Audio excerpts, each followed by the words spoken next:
Restaurant style mushroom masala కర్రీని ఇంట్లోనే చాలా ఈజీగా ప్రిపేర్ చేసుకోవచ్చు. అందుకోసం నేను కడాయిలోకి కొంచెం ఆయిల్ వేసేసుకొని హోల్ స్పైసెస్ని యాడ్ చేసేసుకున్నాను. ఇప్పుడు సన్నగా తరుక్కున్న పచ్చిమిర్చి కూడా యాడ్ చేసి ఒక 30 సెకండ్స్ వేపుకున్నాక ఇందులోకి సన్నగా తరుక్కున్న ఆనియన్ అలాగే కొంచెం నెయ్యి కూడా వేసేసి మిక్స్ చేసుకోవాలండి. ఇప్పుడు మసాలా పేస్ట్ కోసం సోక్ చేసుకున్న క్యాజూస్ అలాగే ఒక టమాటో వేసి మెత్తటి పేస్ట్లా గ్రైండ్ చేసుకోవాలి.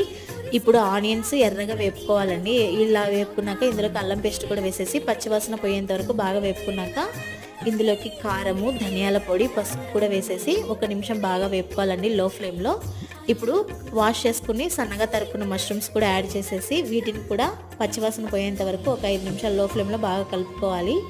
ఇప్పుడు గ్రైండ్ చేసి పెట్టుకున్న మిశ్రమాన్ని కూడా వేసేసి అంతా కలిపి రుచికి తగినట్టు ఉప్పు కూడా వేసేసి మూత పెట్టి లో ఫ్లేమ్లో మష్రూమ్స్ మెత్తపడి ఆయిల్ సపరేట్ అయ్యేంత వరకు బాగా ఉడికించుకోవాలి. ఇప్పుడు ఇందులోకి సన్నగా తరుక్కున్న కొత్తిమీర అలాగే కసూరి మెత్తి కూడా వేసి వేపుకుంటే మన మష్రూమ్ మసాలా